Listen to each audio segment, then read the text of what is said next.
सुप्रभात विद्यार्थी मित्रों। जैसे कि हमने शुरुआत की थी हमारी इस इकाई जिसका नाम है साहसिक कन्या। साहस भरे इस कन्या का नाम जो रहा वो है अरुणिमा सिन्हा। और अरुणिमा सिन्हा एक ऐसी महिला थी जो दिव्यांग होने के बावजूद भी उन्होंने माउंट एवरेस्ट की चढ़ाई की, वो भी 110 फीट तक की उसने चढ़ाई की। चलो आइए देखें एक ऐसी ही कन्या जिसका नाम रहा है अरुणिमा सिन्हा। हम दैनिक जीवन में हिम्मत से काम लेने वाले लोगों के किस्से प्रसंग अक्सर सुना करते हैं। दैनिक यानी हर रोज़ का जो हमारा जीवन रहता है उस जीवन की बात कही गई है। उस जीवन के दौरान हमारे समय में, उस दौरान हमारे आसपास इर्द गिर्द के जो किस्से होते हैं, प्रसंग होते हैं, घटनाएं होती हैं, वो सुनते रहते हैं। आइए आज हम ऐसी ही एक साहसी कन्या से मिलते हैं जिसने अपनी संकल्प शक्ति का अर्थ होता है दृढ़तापूर्वक कार्य करना, अपने निश्चय पूर्वक कार्य करना, निश्चित रूप से उसने कार्य किया है। ऐसी ही एक कन्या जिसने असंभव को संभव कर दिखाया। अपने अदम्य साहस का परिचय देने वाली इस कन्या का नाम है अरुणिमा सिन्हा। अरुणिमा सिन्हा के बारे में जाने उससे पहले वो कहाँ पे रहती थी उसके बारे में जाने। अंबेडकर नगर के शाहजादपुर इलाके में पंडालो नामक एक मोहल्ला है। वहीं अरुणिमा सिन्हा एक छोटे से मकान में अपने परिवार के साथ रहती थी। तो ये है अरुणिमा सिन्हा के घर का पता। अरुणिमा बचपन से ही वॉलीबॉल की शौकीन थी। तो यहाँ पे आपको प्रश्न पूछा जा सकता है कि अरुणिमा किस खेल के प्रति ज़्यादा अपना शौकीन थी, तो वो है वॉलीबॉल। बचपन से ही उसके जीवन का केवल एक ही लक्ष्य था कि वह भारत को वॉलीबॉल खेल में अंतर्राष्ट्रीय स्तर पर पहचान दिला सके, जो पहचान वो हमारे देश को दिलाना चाहती थी। एक तरफ वह छठी कक्षा से ही इसे जुनून के साथ पढ़ाई कर रही थी। जुनून यानी एक प्रकार का कहे तो पागलपन, सनका हुआ, तो उसके अंदर एक प्रकार की ये पागलपन जो थी वो देखने को मिलती है। ऐसे ही हम बात करें हमारे अरुणिमा सिन्हा की और, तो वह समय गुजरता गया, समय के साथ वो बड़ी होती गई, उसका जो पैशन था, जुनून जो था वो बढ़ता गया। अब अरुणिमा राष्ट्रीय स्तर की एक बेहतरीन वॉलीबॉल खिलाड़ी थी, लेकिन साथ में वे उसके जीवन में सब कुछ सामान्य रूप से चल रहा था, तभी उसके साथ एक ऐसी घटना घटी जिसका उसकी ज़िंदगी को बदल कर रख दिया। यही वह घटना थी जिसके चलते अरुणिमा ने नए कीर्तिमान रचे। नए कीर्तिमान का रचना एक नए तरीके का साहस भरा कार्य करना, जो उस वक्त अरुणिमा सिन्हा को एक नए दौर के तरफ ले जाया करता था। हर एक का जीवन ऐसा होता है कि समय बदलता रहता है, इंसान समय के साथ बदलता रहता है, परिस्थितियाँ बदलती रहती है, साथ में जो समय उस वक्त चलता है वो भी एक प्रकार से बदलता रहता है। तो यही कुछ हुआ अरुणिमा सिन्हा के साथ। यह बात है 2011 की, जब अरुणिमा रेल के जनरल कोच में यात्रा कर रही थी। यात्रा के दौरान कुछ बदमाश ट्रेन में दाखिल हो गए। कुछ ऐसे लोग जो अच्छे नहीं थे, बुरे थे, ऐसे लोग दाखिल हो गए। उन्होंने भीड़ से किसी यात्री की सोने की चेन खींचने का प्रयास किया है। देखो, चोरी करने का प्रयास करना और चोरी करना दोनों बातों में फ़र्क रहता है। तो यहाँ पे प्रयत्न किया था। अरुणिमा को जब इस बात का पता चला तब उसने बदमाशों को रोकने का प्रयास किया। देखो, यहाँ पे सारी चीज़ें प्रयासों पर दी हैं। एक तरफ चोरी करने का प्रयास, दूसरी तरफ अरुणिमा जो है वो उन बदमाशों को रोकने का प्रयास। बदमाशों को यह बात अच्छी नहीं लगी, क्योंकि चलती ट्रेन थी, तो जाहिर सी बात है कि बदमाशों को रोका, पर ट्रेन में तो वह थे ही। उन्होंने अपने विरोध का बदला लेने के लिए अरुणिमा को उठाकर चलती ट्रेन से बाहर फेंक दिया। बड़ी ही दुर्घटना हो गई उसके साथ। उसके जीवन में हर कुछ बदलने वाला है, बदल गया है। इससे न सिर्फ अरुणिमा के कुल्हे में गंभीर चोट लगी, कमर के नीचे का भाग और पैरों के ऊपर का भाग, जो पीछे का पार्ट होता है, जिस पर अरुणिमा को गंभीर चोट लगी, बल्कि अरुणिमा का बायां पैर भी पटरियों के बीच आ गया और वह बुरी तरीके से जख्मी भी हो गई। जख्मी होना, बहुत उसको चोट आना, बुरी तरीके से गहरे हो जाते हैं, तब इंसान क्या करता है, बेबस हो जाता है, वो ठीक से चल भी नहीं पाता। यही बात को लेते हुए हमारे सामने अरुणिमा का एक नया दौर यहाँ से शुरू हो रहा है। अरुणिमा रात भर पटरियों पर अपने जख्मी पैर के साथ दर्द से चीखती चिल्लाती रही। चीखना और चिल्लाने की बात कहे तो कराहती रही अपने दर्द से। सुबह जब नज़दीक के लोग इस दुर्घटना के बारे में पता चला तो वे अरुणिमा को तुरंत इलाज के लिए पास के अस्पताल में ले गए। चोट की गंभीरता को देखते हुए उसे तुरंत हवाई जहाज़ से दिल्ली ले जाया गया और नई दिल्ली के एम्स अस्पताल में भर्ती करवाया गया। वहां डॉक्टर को अरुणिमा की जान बचाने के लिए उसका बायां पैर घुटने से के नीचे का काटना पड़ा। अरुणिमा लगभग 4 महीने तक अपनी ज़िंदगी और मौत से लड़ती रही अस्पताल में। ज़िंदगी और मौत की इस जंग में अरुणिमा विजयी हो गई। उसने हार नहीं मानी, वो जीत गई। डॉक्टरों द्वारा उसके बाएं पैर को कृत्रिम पैर के सहारे जोड़ दिया गया। कृत्रिम पैर यानी एक नकली पैर के सहारे उसका पैर जोड़ा गया। वो ठीक से हम जैसे नॉर्मल चलते वैसे नहीं चल पा रही थी, लेकिन हाँ, उसने हौसला नहीं तोड़ा, हौसला रखा और उसी हौसले के साथ आगे बढ़ती रही। इंसान को कभी भी अपना हौसला कभी नहीं छोड़ना चाहिए, चाहे कितनी भी गंभीर परिस्थिति क्यों ना हो, हमें सिर्फ आगे बढ़ते रहना चाहिए। यहाँ पे लोग अरुणिमा को देखने अस्पताल पहुँचने लगे, उसके साहस भरे कार्य को सुनने लगे। आसपास के लोग, इर्द गिर्द रहने वाले लोग उसको मिलने के लिए अस्पताल पहुँचने लगे। परिवार वालों और रिश्तेदारों की दृष्टि में वह कमज़ोर और विकलांग हो चुकी थी। आज के ज़माने में विकलांग का शब्द बदलकर दिव्यांग हो चुका है, तो यहाँ पे आपको अब से दिव्यांग शब्द का प्रयोग करना है। उन्हें अरुणिमा की हालत पर दया आती थी। हालत यानी जो स्थिति थी उसकी, जो परिस्थिति थी उसकी, उस पर दया आने लगी। किंतु अरुणिमा लोगों द्वारा दिखाई जाने वाली दया से मुक्ति पाना चाहती थी। दया की दृष्टि उसे नहीं चाहिए। मेहनत करने वाली लड़की थी वो, मेहनत करके कार्य करने वाली थी वो। उसने मन में यह निश्चय किया कि, यह संकल्प किया कि कोई ऐसा काम करेगी जिसे लोग उसे दया की दृष्टि से देखना छोड़ दे। डॉक्टर भी अरुणिमा को आराम करने की सलाह दे रहे थे, लेकिन उसने अपने हौसले में कोई भी कमी आने नहीं दी। वह किसी के आगे खुद को बेबस और लाचार घोषित नहीं करना चाहती थी। इसके लिए उसने जो संकल्प किया, जो निश्चय किया, उसने वह पूरा कर दिखाया। उसने कुछ ऐसा कार्य किया कि अपने कार्य में वो इतनी निपुण हो चुकी कि लोग अब उसको इस दृष्टि से जानते हैं कि ना कि दया की दृष्टि से। दया, रहम, वैसी दृष्टि उसे पसंद नहीं थी। अरुणिमा इलाज के बाद जब घर लौटी तब उसने कटे हुए पैरों से माउंट एवरेस्ट पर जाने की योजना बनाई, प्लानिंग किया, ठीक है।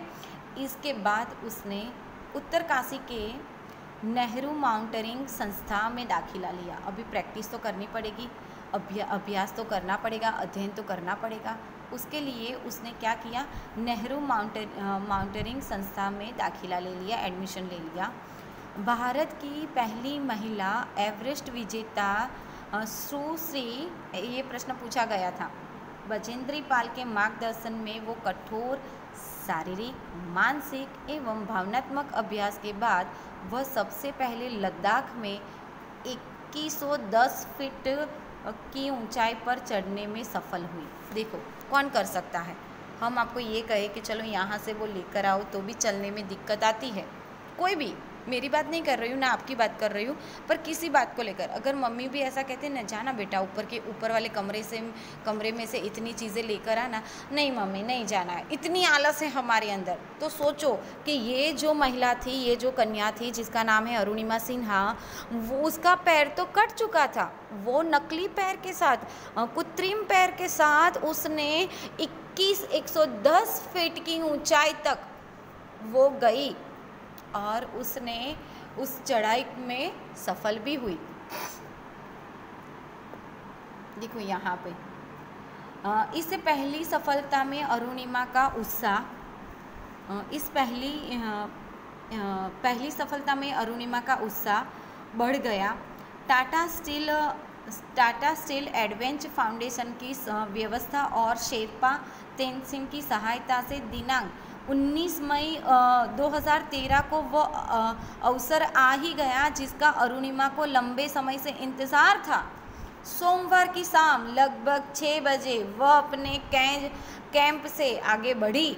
हड्डियों को कंपा देने वाली बर्फ, ठंडी हवा और अंधेरे को चीरती हुई अरुणिमा लगातार ऊपर चढ़ती गई। मंगलवार की सुबह 10:55 पर वह एवरेस्ट की चोटी पर पहुंच गई। काठमांडू से आरंभ हुई इस यात्रा में उसे 52 दिन लगे।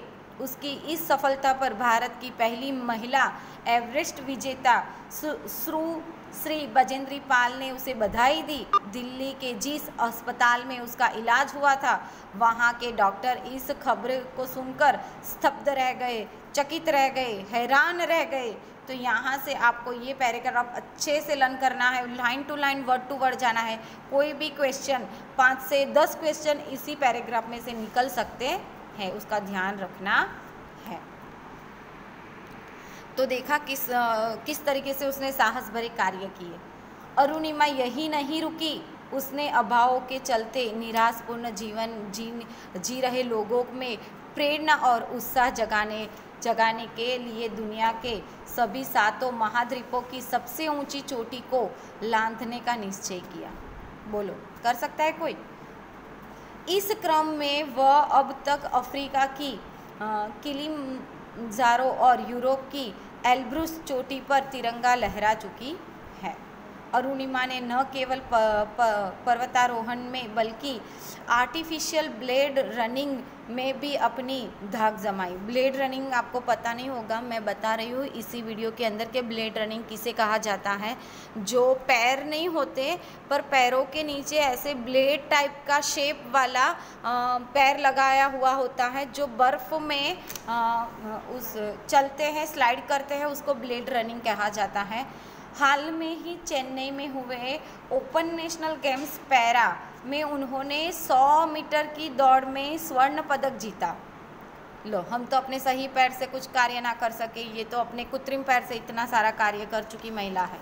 इस बीच समय निकालकर यह उन्नाव में बैथल गांव के शहीद चंद्रशेखर आज़ाद खेल अकादमी और प्रोस्थेटिक बिल रिसर्च सेंटर के रूप में अपने सपने को साकार देने में भी जुटी हुई है। और इसी कोरोना में 2020 की बात करें तो वो श्री हमारे अमिताभ बच्चन जी के करोड़पति वाले प्रोग्राम में आकर गई और उसने बहुत सारे अच्छे से उनके विचार जो है वो हमारे भारत देश के भारतवासियों के सामने रखे थे। दोस्तों, यहीं पे उनकी गाथा खत्म नहीं होती। यदि हार मानकर और लाचार होकर अरुणिमा घर पर बैठ जाती तो आज वह अपने घर परिवार के लोगों पर बोझ होती।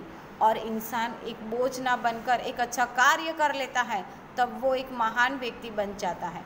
अपना सारा जीवन उसे दूसरों के सहारे गुजारना पड़ता है, लेकिन उसके बुलंद हौसले और आत्मविश्वास ने उसे टूटने से बचा लिया। मुश्किलों तो हर इंसान के जीवन में आती है, लेकिन विजय वही होता है जो उन मुश्किलों को अपने बुलंद हौसले के साथ डटकर मुकाबला करता है। अरुणिमा सिन्हा हमारे देश की शान है। हम इसे जीवन में आने वाले दुखों और कठिनाइयों से लड़ने की प्रेरणा लेनी चाहिए ताकि हम भी अच्छे से आगे बढ़ पाए। ऐसी हमारी अरुणिमा सिन्हा ने के बारे में अरुणिमा ने अपने साहस भरे कार्यों से यह साबित कर दिया कि इंसान सच्चे दिल से चाहे तो कुछ भी कर सकता है, चाहे वह औरत हो या आदमी, फिर कोई विकलांग हो या दिव्यांग। दिव्यांग शब्द का प्रयोग करेंगे हम यहाँ पे। अरुणिमा का कहना है कि इंसान शरीर से विकलांग नहीं होता, बल्कि मानसिकता से विकलांग होता है। मानसिकता यानी मन से विकलांग होता है। वो शरीर से तो है ही, वो दिखाई देता है, लेकिन जब इंसान मन से टूट जाता है, दिमाग से टूट जाता है, तब उसको मानसिकता से पीड़ित कहा जाता है। अरुणिमा की इच्छा यही कि वह विश्व की सबसे ऊंची चोटी को फतह करे, जिसमें 4 उसने असफलतापूर्वक फतह कर ली है। अरुणिमा सिन्हा का कथन है, कथन के द्वारा, इन पंक्तियों के द्वारा अरुणिमा हमें बहुत कुछ बताती है। फतह करना, विजय प्राप्त करना, सफल होना। अभी तो इस बाज की असली उड़ान बाकी है, अभी तो इस बाज की असली उड़ान बाकी है, अभी तो इस परिंदे का इम्तिहान बाकी है। अभी अभी तो मैंने लाधा है समंदर को, अभी अभी तो मैंने लाधा है समंदर को, अभी तो पूरा आसमान बाकी है। कहने का मतलब कि बाज नाम का जो पक्षी होता है ना, उसे कहता है कि बाज तुझे तो असली उड़ान ही तेरी तो बाकी है, अभी ही इस परिंदे का इम्तिहान बाकी है, परीक्षा बाकी है, ठीक है, कसौटी बाकी है। अभी अभी मैंने अपने कंधों पे लांधा इस समुंदर को, अभी तो पूरा आसमान घूमना बाकी है। तो यहाँ ऐसे विचारों के साथ अरुणिमा सिन्हा अपने कथन को पूर्ण करती है। हम इस अरुणिमा सिन्हा के आत्मविश्वास, हौसले और लगन को सम्मान करते हैं। हमें इसे यह शिक्षा मिलती है कि संकल्प शक्ति, आत्मविश्वास, मेहनत और लगन से हर असंभव कार्य संभव हो सकता है। किसी ने सच कहा है, उड़ान पंखों से नहीं, जज्बों से भरी जाती है। अरुणिमा सिन्हा ने जज्बे को सलाम, उसके हौसले को सलाम, उसके गुरूर को सलाम, उसकी मेहनत को सलाम, उसके इस साहस भरे कार्य को सलाम। तो ऐसी हमारे अरुणिमा सिन्हा, आइए हम देखते हैं उसके कुछ वीडियो द्वारा कि अरुणिमा सिन्हा ने किस तरीके से कार्य किया। मानसिक तौर से इंसान टूट जाता है। एक इंसान का विकलांगता के साथ जीना कितना मुश्किल होगा। कभी कभी ये भी लगता था कि क्यों बचे ही, खत्म ही हो जाना चाहिए था। फिर वही ना, मौत तो आती नहीं इतनी जल्दी, नहीं कुछ और हिस्ट्री लिखनी थी। तब मैंने हॉस्पिटल के बेड से डिसाइड किया कि लाइफ का सबसे टफ गेम करना है। जिस टफ गेम की बात अरुणिमा जी कर रही हैं, वो किसी के लिए भी खेल पाना आसान नहीं है। पर अरुणिमा तो एक पैर पर आसमान पर चढ़ाई करने वाली थी। उन्हें जाना था दुनिया के सबसे ऊंचे पहाड़ माउंट एवरेस्ट की चोटी को फतेह करने। अरुणिमा ने ठान लिया था अपने डर को जीतने का और अपनी कमजोरी को हराने का। पर जब अरुणिमा के इस लक्ष्य के बारे में लोगों को पता चला, तो लोग उन्हें पागल समझने लगे। 8,848 मीटर की ऊंचाई तय करना कोई आम बात थोड़ी है। मनोरोग चिकित्सक को भी बुलाया गया, पर कुछ अपने थे जिन्हें अरुणिमा पर पूरा भरोसा था।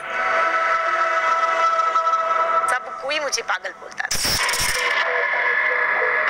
ठीक है, मुझे अब जब पागल बोल ही दिए तो क्यों ना, क्योंकि अगर आप इतिहास को उठाकर देखें तो एक पागल ही इतिहास बनाता है जिसने भी किया है, क्योंकि किसी भी काम करने के लिए पागलपन होना जरूरी होता है। तो मेरा परिवार जो है ना, जिसके पास भाई का इतना ज़बरदस्त सपोर्ट हो, बहन का इतना ज़बरदस्त सपोर्ट और माँ का इतना ज़बरदस्त सपोर्ट, इवन पिता जैसे ब्रदर इन लॉ का भी सपोर्ट हो, तो उसको कोई नहीं रोक पाएगा। तो मेरी इस जर्नी का अगर बात करें, इससे होता है ना, हीरो पर्दे के आगे होता है और पर्दे के पीछे वाले जो हीरो है वो ये लोग। अरुणिमा में आत्मविश्वास की कोई कमी नहीं थी, और जब उस आत्मविश्वास में अपनों का विश्वास जुड़ा तो अरुणिमा की हिम्मत और बढ़ गई, और फिर शुरू हो गया माउंट एवरेस्ट की चोटी पर पहुंचने का असाधारण सफर। एवरेस्ट चढ़ने के इरादे को कामयाब करने की राह में अरुणिमा ने अपना पहला कदम उठाया। उन्होंने उत्तरकाशी के नेहरू इंस्टीट्यूट ऑफ माउंटेनियरिंग से कोर्स किया। इस सफर में उनकी मार्गदर्शक बनी माउंट एवरेस्ट चढ़ने वाली पहली भारतीय महिला बछेंद्री पाल जी।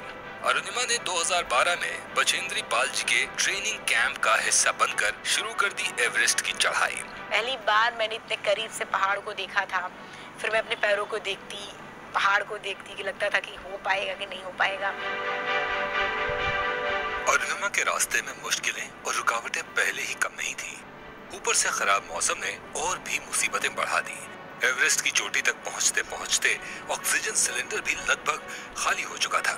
बची थी तो बस अरुणिमा की हिम्मत। आपको शायद विश्वास ना हो, पर एवरेस्ट से वापस आते वक्त अरुणिमा का आर्टिफिशियल पैर पूरी तरह से निकल चुका था और एक पैर पर ही अरुणिमा को वापस नीचे उतरना पड़ा। पर इतनी मुश्किलों के बाद भी अरुणिमा ने आखिर छू ही लिया आसमान। वो जो 6 से 7 मिनट है मेरी जिंदगी के, वो सबसे अनमोल पल है, क्योंकि वो पल शायद ही किसी को नसीब होता, बहुत कम लोगों को होता है कि दुनिया की सबसे ऊंची जगह पे आप खड़े होकर और अपने देश का तिरंगा लगा रहे हैं। मास्क से नीचे उतार करके मैं चिल्लाना चाह रही थी कि जोर से, मैं कितनी जोर से चिल्लाऊं, इतनी जोर से कि सबको बता दूं कि आज मैं टॉप ऑफ द वर्ल्ड पे हूँ। उन लोगों को बता दूं जो लोग ये सोचते, महिला, विकलांग, मिडिल क्लास फैमिली, जो लोग ये सोचते थे ज़िंदगी में एक बार कोई काम किया तो फेल हुए, दोबारा ट्राई नहीं करते थे, तो मैं उनको चिल्ला करके बताना चाहती थी ये बात। मैंने अपना नेशनल फ्लैग वहाँ पर जब निकाल के लगा रही थी मैं, तो कुछ लोग नॉर्थ साइड से आए थे, यानी कि चाइना साइड से। तो मेरे मन में क्या आ रहा था कि मेरा फ्लैग, यानी कि मेरा 3 कलर सबसे ऊपर दिखाई दे। असंभव को संभव कर दिखाया अरुणिमा ने। बता दिया पूरी दुनिया को कि विकलांगता किसी के भी जीवन में कभी बाधा नहीं बन सकती।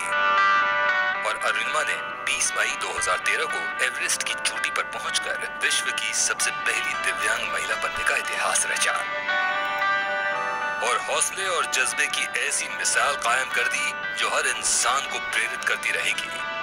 आज मेरी लाइफ का सबसे बड़ा सपना पूरा हुआ। मैं टॉप ऑफ द वर्ल्ड पे हूँ। सबको ये मोटिवेशन देना चाहती हूँ कि हर आदमी अगर अपने लक्ष्य को बनाए तो वो कभी नहीं हार माने।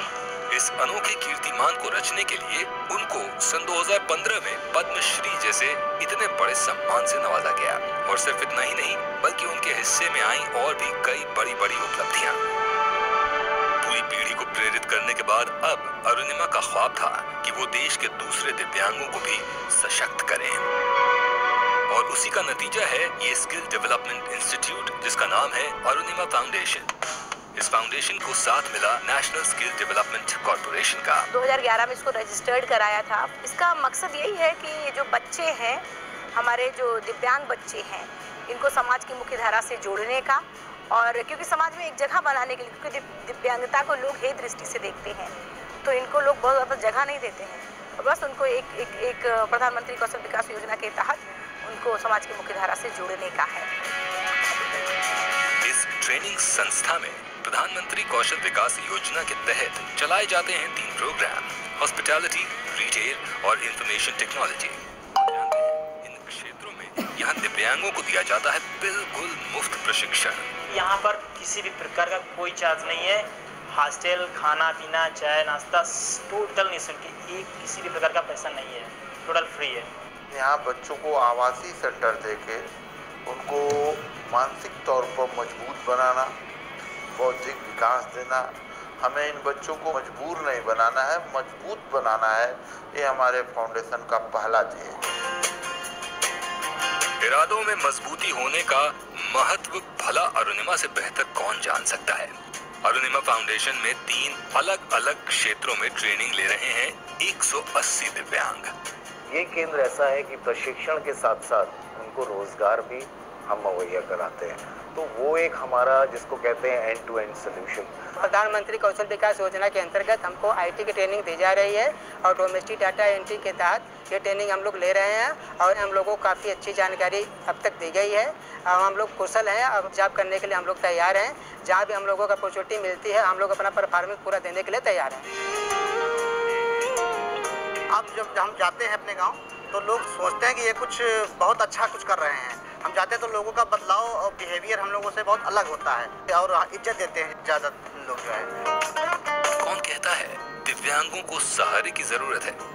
इन्हें तो बस समझने की जरूरत है। ऐसे सो जाए वो आंखें जिनमें ख्वाब है, गुनगुना कर ही रहे। संजय कुमार सिंह, सचिन द्विवेदी और उमेश कुमार जैसे तमाम युवा ऐसे प्रशिक्षण से बदल रहे हैं समाज का नजरिया, बन रहे हैं अपनों की रोजी रोटी का जरिया और साथ ही दूसरों को भी प्रेरित कर रहे हैं। कह दो आसमान से है तैयार हम। विकलांगता नो डाउट जब हम इस तरीके की घटना होती है तो एक अभिशाप के रूप में होती है, नो डाउट एक अभिशाप है, लेकिन हम अपने उसको कर्मों से वरदान के रूप में बदल सकते हैं। और ऐसे बहुत सारे डिफरेंटली एबल्ड हमारे साथी जो हैं जिन्होंने कर दिखाया है, अपनी विकलांगता को वरदान के रूप में बदल दिया है समाज के आगे, एक उदाहरण बन गए हैं। हर मुश्किल आसान हो जाती है जब आपके पास है मनोबल, तरक्की का शिखर छू सकते हैं जब आपके पास है कौशल। कौशल भारत, कुशल भारत। वाह, तो देखा आपने, लखनऊ से जो दिल्ली की मंजिल हो सकती थी वो बन गई माउंट एवरेस्ट की। अरुणिमा की हिम्मत से उसके टूटे हुए पैर दुनिया के सबसे बड़े पहाड़ माउंट एवरेस्ट को फतह किया और अब ब्लेड रनर बनकर ओलंपिक पदक जीतने की तैयारी में वो जुटी हैं।